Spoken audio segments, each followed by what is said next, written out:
Some people mistake compassion for competence, Nurse Sullivan. Don't confuse the two.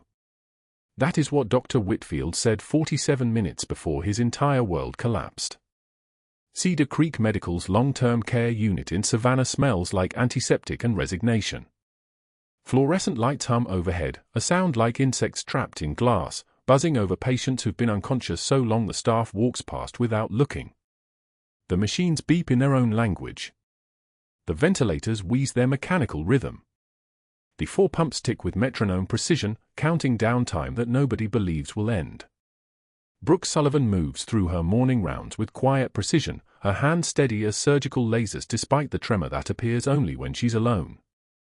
She's been here 3 weeks. 3 weeks of 6 a.m. arrivals and 6 p.m. departures, 3 weeks of watching doctors talk to comatose patients like they're pieces of furniture. She's gotten used to the smell, that particular combination of bleach and human breakdown that no amount of air freshener can touch. But she hasn't gotten used to room 407. She checks vitals on a Coast Guard commander named Sergeant Marco Chen. 3 years unconscious. Chart flagged classified, restricted access. Brooke repositions him to prevent bedsores, her scarred forearms flexing with practiced efficiency. Her hands know this work. They know it too well. She runs the 14-gauge for line through the port, checks his pupil response, sluggish but present, and notes the lack of any voluntary movement. 3 years. 1,095 days in a bed. She's calculated it twice. The challenge coin sits in her locker on the second shelf. Tarnished silver. Worn edges. She touches it before every shift the way other people touch prayer beads or lucky charms. The inscription catches the dim light, Tikrit, 2011. Task Force Razor. She traces it with her index finger, feeling the slight ridge where shrapnel nicked the metal. That was her coin once. Before the IED. Before she took a combat medic's fragment meant for someone else's body. Before the metal hospital gown and the 3-week stay at Landstuhl Regional Medical Center listening to surgeons debate whether her left shoulder would ever regain full range. Before she made the decision that saved her career and ended her name. She doesn't think about that. She closes the locker. She clips her badge to her scrubs. Dr. Whitfield notices her on the 3rd day. He's moving through morning rounds with the posture of a man who owns the hospital's oxygen. Silver hair. Gold wedding band. The kind of watch that costs more than a used car, a Rolex Submariner with a blue face, the dial visible beneath his white coat cuff. He's flanked by 2 residents who scribble notes and nod like trained seals. When Brooke presents her assessment of Chen's neurological status, slight improvement in spasticity, consistent response to deep pain, early signs of sleep-wake cycling after reviewing 36 hours of monitoring data, Whitfield doesn't slow his pace. Continue current management, he says to the residents. Sullivan here is new. Still learning the difference between hope and data. The room doesn't react. Nobody looks at Brooke. The residents write. The ventilator wheeze continues. She takes one measured breath. Meets his eyes. Says nothing. This is where a different person would have felt something. Heat in the face. The tremor in the hands. That small tightness in the chest that comes from public dismissal. Brooke's nervous system processes the information the way it processes all information, as tactical data. He's establishing dominance. Standard hierarchy play. He's also wrong about her assessment, but correcting him would be a violation of her assignment. So she nods and charts. In the break room at 11:47 a.m., while she's heating her pre-made meal, brown rice and grilled chicken, exactly 312 calories, a habit from deployment that she's never broken, Dr. Whitfield walks in with 2 nurses from the cardiac unit. He doesn't see Brooke immediately.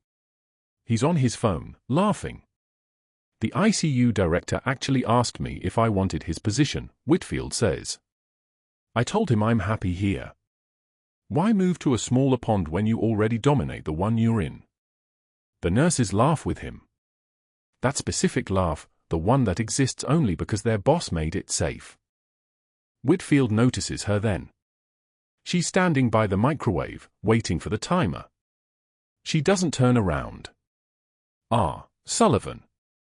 Tell me, have you ever treated a patient with locked-in syndrome? She turns. Yes. And did that patient recover? No.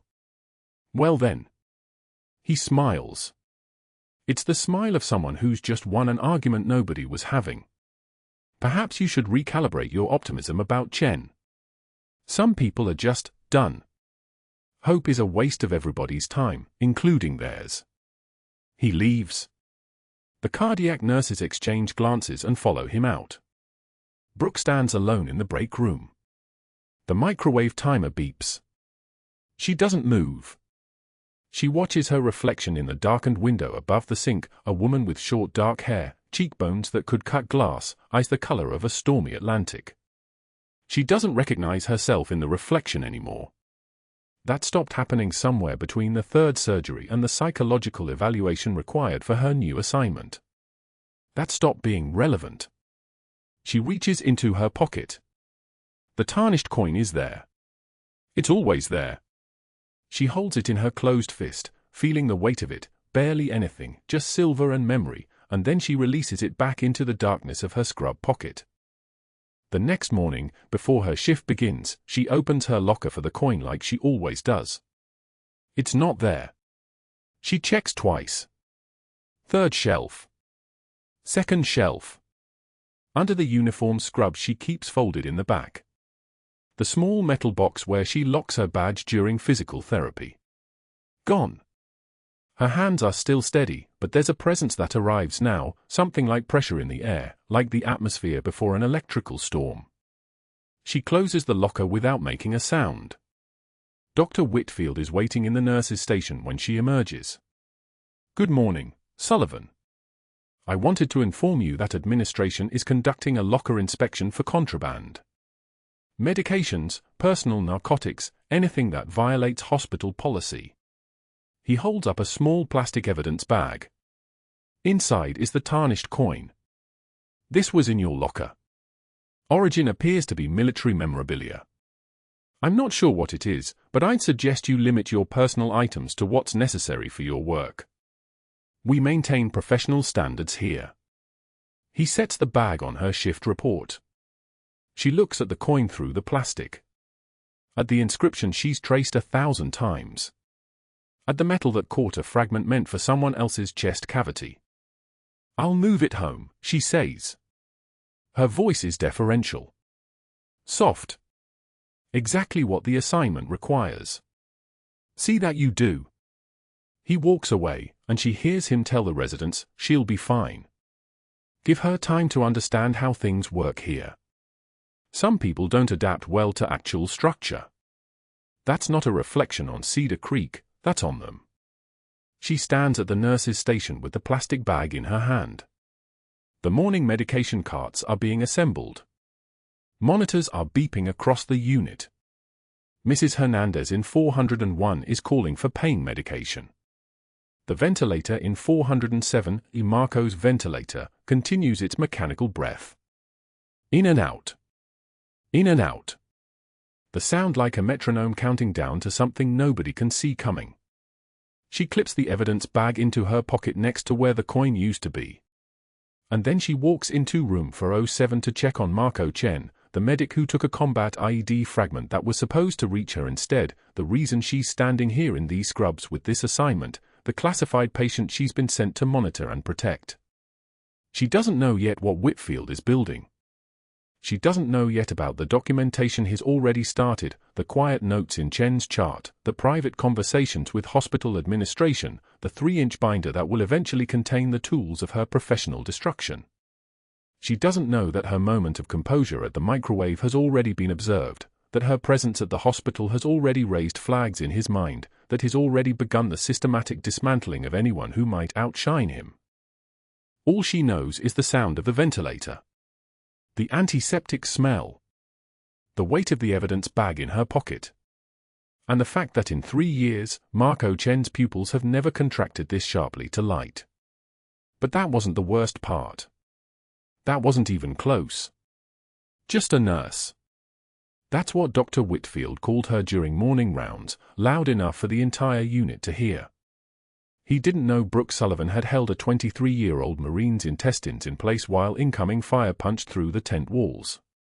He didn't know she'd done emergency triage on 14 soldiers in the span of 90 minutes under conditions that would break most people. What he saw was threat. A competent female nurse whose clinical assessments contradicted his, whose presence in the unit suggested he didn't have complete authority. They were wrong. Both of them. And within 48 hours, Cedar Creek Medical's long-term care unit would transform into a hunting ground where Dr. Whitfield systematized her humiliation with the precision of someone trained in the architecture of institutional power. The challenge coin in her locker, the tarnished one he'd confiscated, the one Marco Chen had pressed into her palm the day he deployed to Tikrit, was gone. But the war was just beginning. The first strike came during medication rounds. Brooke stood with the Kowalski family, an 84-year-old woman recovering from a fractured hip, reviewing her evening medications. Mrs. Kowalski's daughter listened carefully as Brooke explained the interaction between her mother's new cardiac glycoside and the potassium supplement the previous shift had almost administered. These two together, Brooke said, tapping the chart with steady fingers, can create dangerous arrhythmias. The doctor who ordered the supplement probably didn't see the digoxin dose in the morning notes. Her voice carried the calm authority of someone accustomed to managing life-or-death information. Mrs. Kowalski nodded, reassured. Her daughter squeezed Brooke's hand. "Thank God you caught that." The door opened. Dr. Whitfield stood in the threshold, his presence announced by the sudden pressure change in the room, the kind of silence that arrives before thunder. His eyes moved from Brooke to the family, and something in his expression shifted. Calculation. Opportunity. "Excuse me." He stepped forward, positioning himself between Brooke and the Kowalskis. "Nurse Sullivan, might I have a word?" In the hallway, the fluorescent lights hummed their mechanical drone. He didn't waste time. His voice dropped an octave, not louder, but colder. "Stop wasting family time with your amateur pharmacology lessons. You're here to follow orders. Not to play doctor. Not to contradict my prescriptions. Not to scare families with worst-case scenarios." His smile was a blade. "Understand?" Brooke's hands didn't shake. She'd watched men scream orders in sandstorms while their voices cracked with fear. She'd heard bullets crack past her head in the Jolin district. This was different. This was smaller. But it cut differently because there was nowhere to run and nowhere to fight back. Marco Chen lay 3 doors down in a hospital gown, and showing her teeth would mean abandoning him. One measured breath.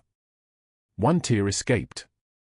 She didn't brush it away immediately, let him see it for exactly 2 seconds.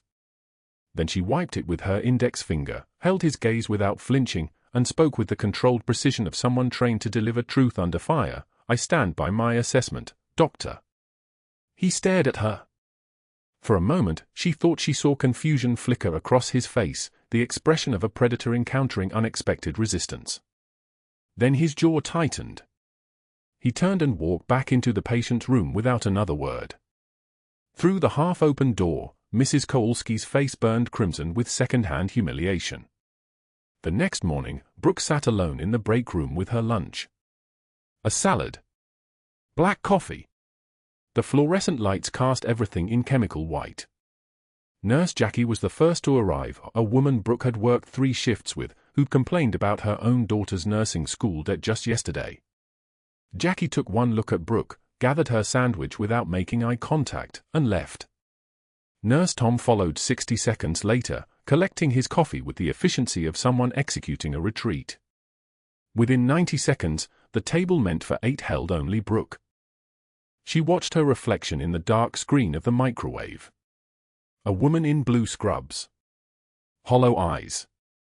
The kind of isolation that doesn't announce itself with cruelty, it whispers through absence. She understood now what Whitfield had done. He hadn't just insulted her. He'd communicated to every person in this unit that association with her carried cost. That siding with her meant becoming her. And people, Brooke knew from her years of command, were tribal. They moved with the group or they moved alone. The conversations resumed in the hallway outside. Laughter. Someone complained about the hospital cafeteria lasagna. Normal things. Necessary things. Things that happened without her. She ate her salad and tasted nothing. During morning rounds, Whitfield arrived at the unit bulletin board, the physical center of authority, and pinned up a printed document with ceremony. His silence commanded attention. Nurses paused. Aides stopped restocking. Everyone watched as he stepped back, adjusted his reading glasses, and began reading aloud, written warning. Nurse Sullivan. Insubordination and poor clinical judgment regarding medication protocols. Failure to respect physician authority. Further violations will result in immediate termination. His voice didn't rage. It was conversational. Let this be a lesson about staying in your lane, people. He turned to Brooke directly. 20 staff members held their breath. She had trained for this. Years of briefings where she sat through accusations designed to break concentration. Years of maintaining composure under the weight of command decisions that would haunt her for life. She walked to the bulletin board, read the document with her own eyes, and felt something crystallize in her chest. Not anger. Anger was a luxury. This was clarity.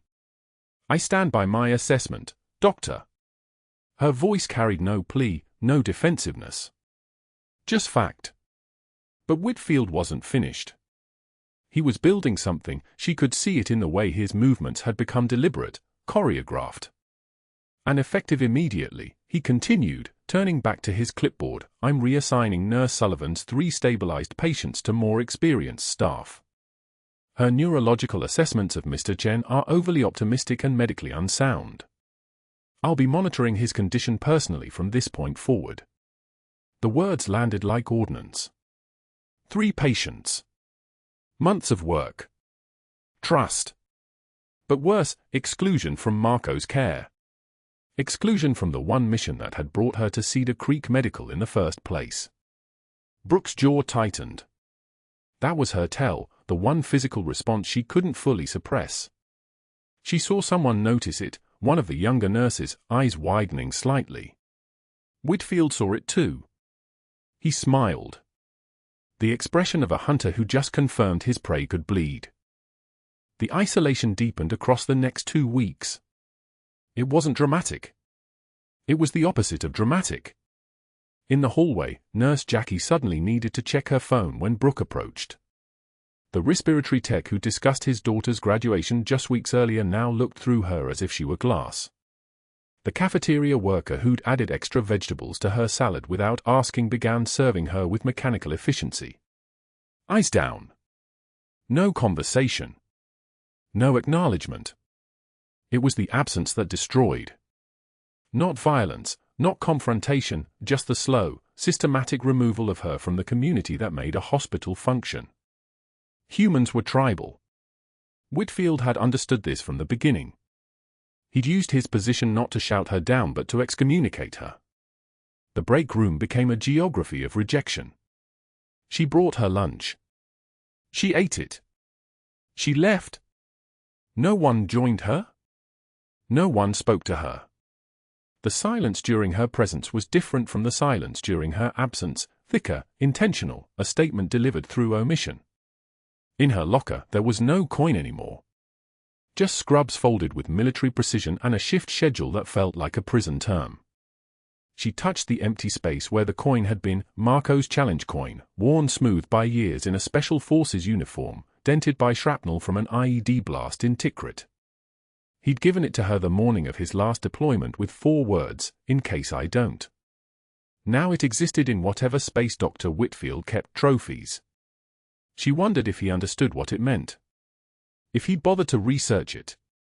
If he understood that she'd come here because the man that coin represented had nearly died the moment she wasn't there to make the calls that mattered. But that wasn't the worst part. The worst part was understanding his strategy with absolute clarity. He was building a documented case. Every public contradiction, every reassignment, every note posted on the unit board, it was architecture.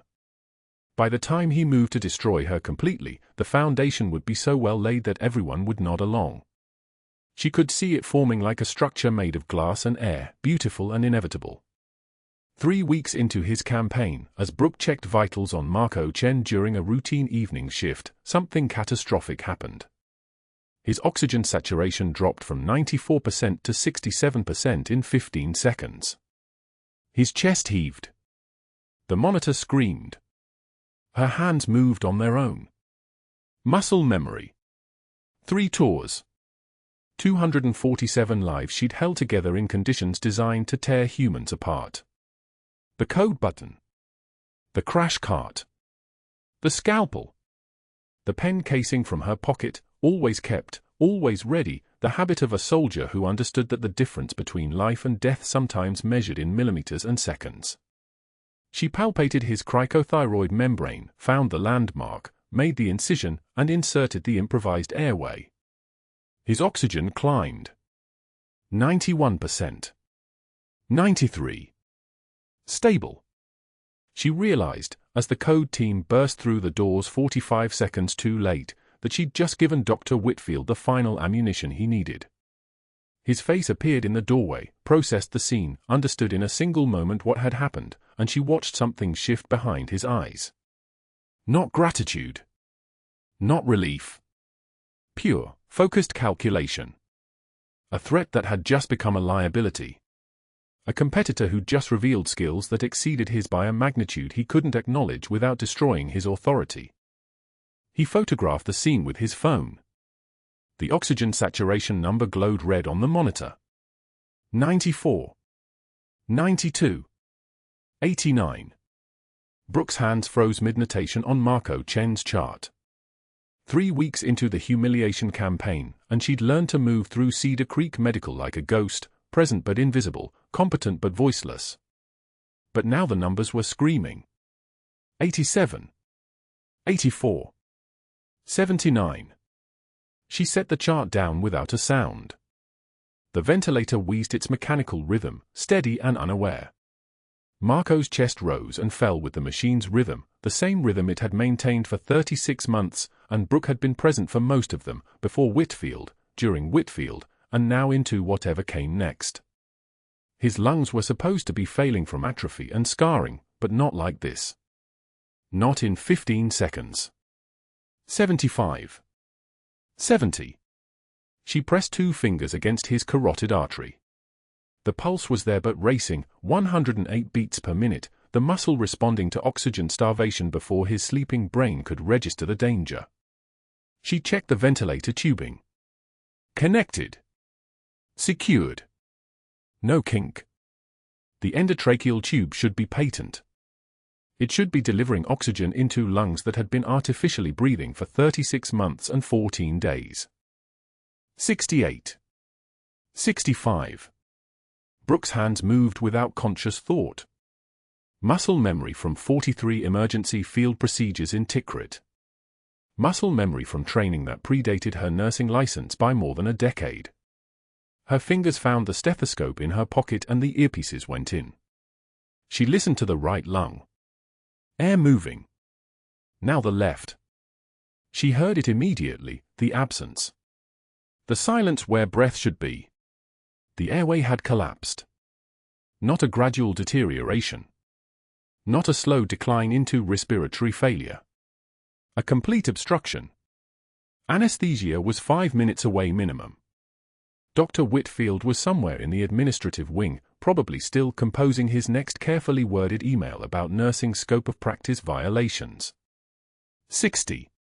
58. There was no time for procedure. No time for chain of command. No time for the hesitation that had kept her alive through 3 years of undercover deployment. Brooke was out of the room and back in 9 seconds flat, the pen from the supply station cool in her palm, a ballpoint, standard issue, the kind that cost 99 cents in bulk. She twisted off the housing. The barrel was plastic, hollow, exactly the diameter she needed.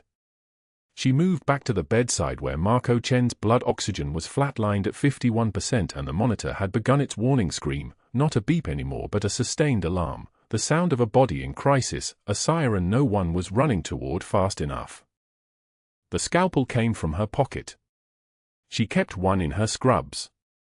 Everyone assumed it was for cutting tape. They had no idea it had been serrated and resharpened 1,000 times, kept to a surgical edge that could split skin like paper.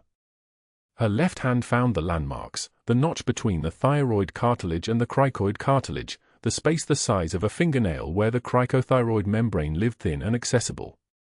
She didn't need to shave the skin. No time for iodine or sterile field or gloved hands. This was Tikrit. This was a bleeding medic in a convoy ambush. This was a Marine whose name she would never know because the shrapnel had taken his face but not his heartbeat, and her hands had done this exact procedure with a serrated knife blade and a plastic needle from an forceps. Her hands moved now with the terrifying fluid precision of apex predators closing on their prey. One incision. Less than half an inch. The membrane parted like tissue paper. Blood bloomed dark and thin. She didn't wipe it.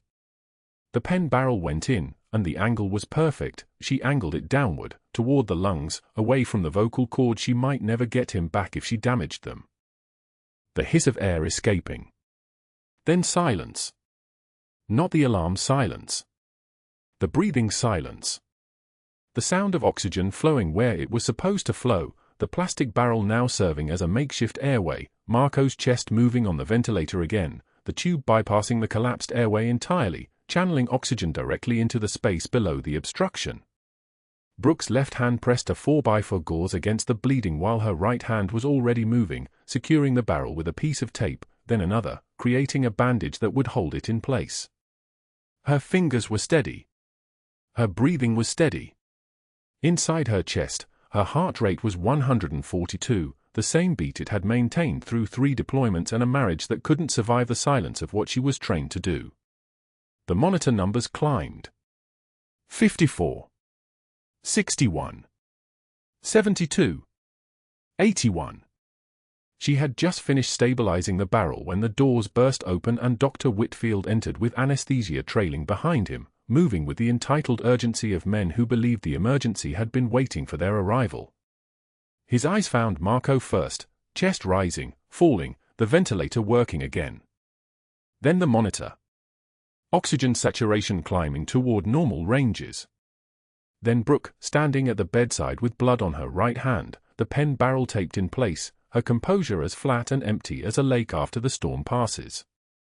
For 3 seconds, nothing moved except the monitors. For 3 seconds, Dr. Whitfield's expression cycled through shock, then something colder, a calculation beginning, the chess pieces rearranging themselves in his mind. He wasn't looking at a crisis resolved. He wasn't looking at a life saved. He was looking at a competitor who had just revealed capabilities that exceeded his by a magnitude he couldn't acknowledge without destroying the entire hierarchy he'd spent 23 years constructing. "Step back from the patient," he said. The voice was controlled, but Brooke heard the undertone, the precision of a man marshalling his rage into something useful, something documentable. She stepped back. The gauze in her hand was stained dark now. She set it carefully on the bedside table, aware that every movement was being observed, that Whitfield's eyes were cataloguing details the way a prosecutor catalogues evidence. She was aware that he was photographing the scene with his phone, the pen barrel, the blood, her blood-stained hand, the doctored airway that had saved a life but was about to end a career. "Call the ICU director," Whitfield said to the anesthesiologist without breaking eye contact with Brooke. "Tell her we have a protocol violation on record that needs to be reviewed immediately." Brooke didn't respond. Didn't defend. Didn't explain. The training ran deeper than speech. In Tikrit, if you could talk, you were already losing. She had saved Marco's life the way she'd learned to save lives, outside the rules, beyond the institutional frameworks that were designed to protect bureaucracy rather than people. She understood now, with absolute clarity, what was about to happen. She understood that the procedure would be documented as unauthorized. That her hands, which had held a Marine's aorta together while waiting for transport, would be classified as reckless. That the outcome, a patient alive when he should be dead, would become the justification for her destruction rather than her vindication. Whitfield lowered his phone, and when he looked at her again, he smiled. It was a small smile, the smile of a man who had just found the weapon he'd been searching for. You performed a surgical procedure without authorization, without physician oversight, without adherence to hospital protocol. His voice was still controlled, but now it carried the weight of certainty. You endangered this patient. You violated every standard of care this institution is built upon. And when the board reviews this, and they will review this, they'll see exactly what I've documented over the past 3 weeks. Brooke took one measured breath. The patient was in crisis. The airway was. I'm not interested in your explanation. His voice cut like the scalpel in her hand. You've proven exactly what I've been saying. You don't know your place. You don't respect authority. And you put this hospital at legal and financial risk because you thought you knew better than the physicians here. The anesthesiologist was already on the phone, whispering to someone on the other end. In the hallway, a code team was assembling, not to help, but to document, to witness, to become part of the official record of Brooke Sullivan's unauthorized procedure. She could see it unfolding, the machinery of institutional power beginning to turn, and she understood with perfect clarity that no outcome mattered now except the one Whitfield had already decided upon. She had saved Marco Chen's life. And she had just signed her own termination notice in blood. Within 48 hours, Dr. Whitfield filed the incident report. Not one report. 3. Each one stamped with his signature in blue ink, each one citing unauthorized surgical procedure by non-physician personnel and gross violation of scope of practice protocol. The words felt chosen deliberately, designed not just to document what happened, but to poison it. To make a life-saving action sound like recklessness. Brooke learned this later, in fragments, from a sympathetic records clerk who slipped her copies. She read them in her car, parked outside a 24-hour pharmacy where no one would see her. Whitfield's language was surgical in its own way. Cold. Precise. The kind of documentation that didn't require her to be guilty, only for the appearance of guilt to persist long enough. But the reports were just the beginning. The real weapon was the binder. 3 inches thick. Brooke watched as Whitfield carried it into the HR office on the morning of the 3rd day. She was in the hallway restocking the crash cart when she saw it, that navy blue folder that might as well have been a bomb. Through the glass partition, she could see the tabs. Color-coded. Organized by date and severity. Witness statements. Policy citations. Cross-referenced protocols from the Joint Commission. This wasn't improvisation. This was architecture. This was a man who had decided her destruction was worth careful construction. The statements were what made her throat tighten. She recognized the handwriting on some of them in nursing staff who'd barely spoken to her in 3 weeks. Whitfield had coached them. She could see it in the sentence structure, the vocabulary, the way the statements moved from observation to interpretation in precisely the same way. I observed the defendant performing a procedure without proper authorization. Defendant. That word in a hospital incident report meant something. It meant criminal. It meant dangerous. One statement came from Jennifer Morse, the night shift nurse who'd been standing 3 feet away when Brooke performed the cricothyrotomy. Jennifer, who'd gone pale, who'd gripped the bed rail, who'd whispered thank God when Marco's oxygen saturation started climbing. Whitfield had reframed her gratitude into something else. Nurse Sullivan exceeded her scope of practice without consulting physician oversight, creating potential liability and setting a dangerous precedent for unauthorized medical intervention. The coin in Brooke's locker had been a test. She understood that now. Whitfield had found it, held it. She could picture him reading the inscription, "No one fights alone," and deciding it represented the exact kind of insubordination he needed to document. He'd taken it. Strategic. He wasn't just attacking her competence. He was attacking her identity, piece by piece, making sure nothing survived. By 2 p.m. on the 3rd day, she was called to a conference room. Not her usual workspace. Not the unit. A formal room with a table that gleamed under fluorescent panels and chairs positioned like an interrogation scene. HR Director Sarah Chen sat across from her, professional, kind, uncomfortable. Whitfield stood in the corner like a prosecuting attorney, his 3-inch binder open in front of Chen, each page flagged and annotated. "Captain, sorry, Nurse Sullivan," Chen began, her voice apologetic in a way that meant the decision was already made. "We've completed our review of the incident on Wednesday evening. The findings indicate a serious breach of protocol." Brooke didn't move. Didn't brace herself. She'd been trained to absorb impact without showing the damage. The composure was automatic now.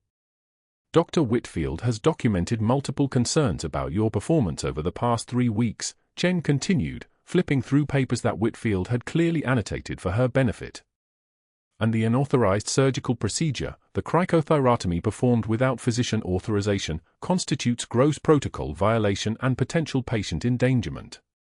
The words landed in the space between them. Endangerment. She'd saved a man's life with a plastic pen casing and a scalpel, restored an airway that was closing, pushed oxygen saturation from 62% back toward normal. And it was being called endangerment. "I performed an emergency airway intervention to prevent patient death," Brooke said. Her voice was level, steady as surgical instruments. The patient's oxygen saturation was critically low. No physician was present. Protocol required immediate action. "Protocol required you to alert a physician," Whitfield said from his corner. "Protocol required you to call a code, wait for proper medical intervention, and document your observations. Instead, you took unilateral action that, while it happened to result in the patient's survival, could have caused serious harm. You made a decision that wasn't yours to make." He said it like he believed it. Like the logic of protocol mattered more than the fact of breathing. Like the rule was realer than the life. "A physician was not available," Brooke repeated. "Then you should have called emergency services," Whitfield said. "You should have waited. You should not have performed a surgical procedure that is outside your scope of practice as a registered nurse." Chen looked between them, uncomfortable. "The issue isn't intent," she said gently. "It's protocol. And Dr. Whitfield has documented a pattern of concern about your judgment, combined with this serious violation. Cedar Creek's position is that we have to terminate your employment effective immediately for gross protocol violation and patient endangerment." Brooke could have defended herself. Could have explained that her tactical medical training exceeded Whitfield's by a decade, that she'd performed emergency procedures in live combat situations, that her hands had held lives together under conditions that would make this conference room feel like a spa. She could have said that the cricothyrotomy was standard procedure for a combat medic with her experience, that Whitfield's protocol obsession was the real danger, that he was more concerned with legal liability than with the patient who was currently breathing because she'd acted instead of waiting. But she couldn't say any of that. Because her nursing credentials were operational cover. Because revealing her special forces background would expose the entire classified mission, the reason she was at Cedar Creek in the first place, the reason she was protecting Marco Chen, the reason her deployment was counted in days now, not months. Whitfield had found the perfect weapon. He'd trapped her in a choice between her identity and her career. Between the mission and her livelihood. "I understand," she said quietly. Chen slid an envelope across the table. Separation paperwork. 2 weeks of severance. Termination letter. The words seemed to scroll across the paper like accusations, gross protocol violation. Patient endangerment. Insubordination. She didn't read it all. Couldn't. The mission had always been about sacrifice, but she'd never expected sacrifice to feel like this, like losing before you'd even started fighting. By 3 a.m., she was sitting alone in Rose's Diner on Victory Drive, a place that catered to night shift workers and insomniacs. The kind of place where no one asked questions and the coffee was industrial-grade strong. Her reflection stared back from the dark window, a woman in scrubs, now unemployed, staring at a cup that had gone cold an hour ago. The waitress, a woman named Deb who'd worked the graveyard shift for 16 years, refilled it without comment. She understood the language of 3 a.m. customers. You didn't offer platitudes. You offered refills. The challenge coin sat on the table in front of Brooke. She'd retrieved it from her locker before turning in her badge. Tarnished. Worn smooth from being held. The inscription, "No one fights alone," had become ironic. She was fighting alone. She was alone. The mission was failing, and she had no moves left. Her phone was silent on the table beside the coin. No calls from her handler. No updates on Marco. No new mission parameters because the mission was over. She'd been reassigned to monitor Chen's medical status during his recovery, report any changes, maintain her cover while the hospital's neurology department did their work. But she was fired now. She had no access. She had no role. She had no way to fulfill the one objective that mattered, keeping Marco alive, watching for complications, being there when he woke up. She thought about Tikrit. About the marketplace where the IED had landed, where she'd been pinned behind overturned fruit carts and Marco had moved to provide covering fire. Where he'd stepped into the blast radius and taken shrapnel that should have been hers. That was the deal of combat. You didn't leave people. You watched their backs. You held the line. For 3 weeks at Cedar Creek, she'd held the line against Whitfield's psychological campaign.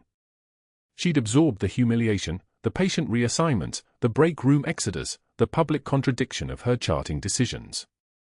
She'd maintained cover, maintained composure, maintained the fiction that she was just a nurse, that she didn't mind, that she belonged to the civilian world now. And when Marco had needed her, truly needed her, she'd done what soldiers do. She'd acted. She'd saved him. And now she was paying the price. The diner hummed around her. A trucker reading a paper in booth 3. A couple on a date that had apparently gone until 3 a.m. for some reason. Deb behind the counter, restocking coffee cups with the efficiency of someone who'd done this 10,000 times. Normal people. Civilian people. People who got to make choices based on what they wanted instead of what the mission required. She lifted the challenge coin. Felt its weight. 16 months in Tikrit, and this was what she'd kept. Not a photo. Not a letter. Just this reminder that no one was supposed to fight alone. But she was alone now. The diner door chimed open. Cold air spilled in from Victory Drive, carrying the smell of night-damp asphalt. Brooke didn't look up. Didn't flinch. The composure was so automatic now that she wasn't sure where the military training ended and where she actually was. Then a voice cracked through the darkness. "Mom? Mom, what are you doing here?" Derek stood in the doorway of Cedar Creek Medical's administrative conference room like a soldier holding a perimeter. 17 years old, 5'11", shoulders that already promised his mother's tactical bearing. He held a shadow box against his chest the way some people hold holy relics. The box contained her life in ribbons and metal. Dr. Whitfield was mid-sentence when Derek walked in. And the termination was entirely justified given the scope violations and the documented pattern of, he stopped. Everyone stopped. There were 6 people in that room: Whitfield, 2 HR administrators, the hospital's chief legal counsel, the board director whose name was General Marcus Stone, actually a general, retired Army, 3 stars, and now Derek Sullivan, who hadn't been invited and carried his mother's entire military career in a frame. Derek's voice was steady. Younger than his mother's, but cut from the same steel. She doesn't get to disappear like she doesn't matter. He set the shadow box on the mahogany conference table. General Stone leaned forward. The veteran security guard who'd been standing by the door, a man named Holloway, 43 years with the Coast Guard before civilian work, stepped forward and looked at Derek, then at the box, then at something in Derek's eyes that made him move like muscle memory had just taken over. "Captain," Holloway said. It wasn't a question. The room froze. That single word, not a name, not a title whispered, but announced like a challenge coin being placed on a table, changed the pressure in the room. You could taste it. Could feel the air molecules rearranging themselves around a truth they'd all been missing. Captain Brooke Sullivan, United States Army, Special Forces, retired, Holloway announced. His voice carried the weight of someone who'd spent for decades understanding rank and what it meant. This young man's mother served this country with distinction. General Stone's hands moved toward the shadow box like they were being drawn by gravity. He opened it with the reverence reserved for flagfolds and final salutes. His jaw tightened as he read. The medals weren't the flashy parade kind. They were the real thing. Service ribbons arranged in ascending order of difficulty. Combat decorations that meant someone had stood where the bullets were coming from and chosen to stand there anyway. Silver Star, General Stone read aloud, and the room exhaled like a collective lung deflating. His voice dropped an octave. For extraordinary heroism in action against hostile forces. He looked at Derek. Your mother did this in Tikrit. Derek nodded. Bronze Star. Another pause. The sound of fluorescent light seemed to grow louder, as if the building itself was listening. Bronze Star with Valor device. General Stone's hands trembled slightly, not weakness, but the kind of physical response men have when confronted with courage they recognize. Second Bronze Star. He looked up at Whitfield. The look didn't last long. Purple Heart. Second Purple Heart. Whitfield's face had begun its transformation. Not the quick explosion of anger, but the slow drain of color that comes when someone realizes they've made a calculation error with consequences they cannot calculate backwards out of. His mouth opened. Closed. The bureaucratic fortress he'd built, the incident reports, the witness statements, the 3-inch binder of policy violations, suddenly looked very small. And then Marco Chen's eyes opened. No one saw it coming because no one was watching Marco. He'd been comatose for 3 years. Officially dead except for the machines that proved he wasn't. But his eyes, grey-green eyes that had seen the Sanjin Valley and the worst of human intention, opened like someone had finally whispered the password that let him back into consciousness. His voice came out broken. The vocal cords had atrophied from disuse. It sounded like gravel being dragged across tile. She held the line when I couldn't. Everyone turned. Whitfield actually stumbled backward. Got hit, Marco whispered. His head moved on the pillow with terrible effort. The IED meant for her. She held the line. She held, he stopped, breathing like his lungs had to remember how. The line. 10 seconds of absolute silence. The kind of silence that lasts longer than any sound. Then Whitfield's face went from pale to the color of something that had been left in water too long. His eyes darted from Derek to General Stone to Marco to the open shadow box. His lips moved. No words came out. He tried again, protocol. She violated clearly established scope of practice regulations. Medical licensing boards exist for reasons. Her military service, while admirable, doesn't change. Sergeant Chen, General Stone interrupted, his voice like a command issued in a war room, has been under federal protection for 3 years. Captain Sullivan was placed here specifically to monitor his care. Your protocol nearly killed a protected witness. He closed the shadow box gently, like closing a book at the end of a chapter. Your career just ended. It wasn't a prediction. It was a statement of fact delivered as calmly as ordering coffee. Within the next 2 hours, things happened that moved like dominoes designed to fall in a specific order. Nurse Jackie Kowalski, the one who'd eaten lunch with Brooke despite social exile, pulled out her phone in the break room where Dr. Whitfield was now trying to pretend he was still the authority in Cedar Creek Medical. The phone displayed a video she'd recorded. Dr. Whitfield, voice dripping with contempt, calling Brooke Captain Clipboard while she stood at the supply cart. Dr. Whitfield, telling other nurses they shouldn't associate with protocol violators. Dr. Whitfield, smile like a wolf showing teeth, explaining to an intern why Brooke's termination was unfortunately necessary.